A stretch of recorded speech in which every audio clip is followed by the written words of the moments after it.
ఇచ్చిన అంటే అనౌన్స్ చేసిన అవార్డ్స్ కూడా ఎవరికి ఇవ్వలేదు లాస్ట్ గవర్నమెంట్. ఈసారి అవన్నీ మళ్ళీ రావాలని మనస్ఫూర్తిగా కోరుకుంటున్నా. డెఫినెట్గా ఈ గవర్నమెంట్ ద్వారా అవన్నీ వస్తాయి అనుకుంటున్నా. That is the main wish from my end. మా ఇంటికి 2 నందులు ఆగిపోయాయి, ఆల్రెడీ అనౌన్స్ చేసిన నందులు, అవి కూడా వస్తే బాగుంటుందని ఫీలింగ్.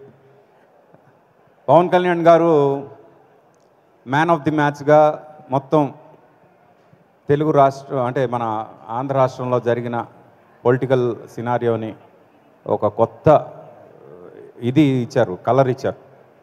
కులాలకు అతీతంగా అందరం కలిసి ఉంటే డెఫినెట్గా విజయం మనదే అనే ఫీలింగ్ తీసుకొచ్చారు. అది అక్షరాల కనిపించింది.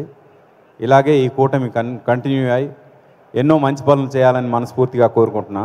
ఇంత మంచి ప్రోగ్రాం చేసిన విశ్వ గారికి ప్రత్యేకంగా ధన్యవాదాలు తెలుపుకుంటున్నా. Thank you very much sir, industry అంతటినీ ఇక్కడ తీసుకొచ్చినందుకు. And congratulations for everything whatever you are doing. Super sir, thank you. మీ పాటలాగా చాలా చక్కగా మాట్లాడారు సార్. శాస్త్రి గారు.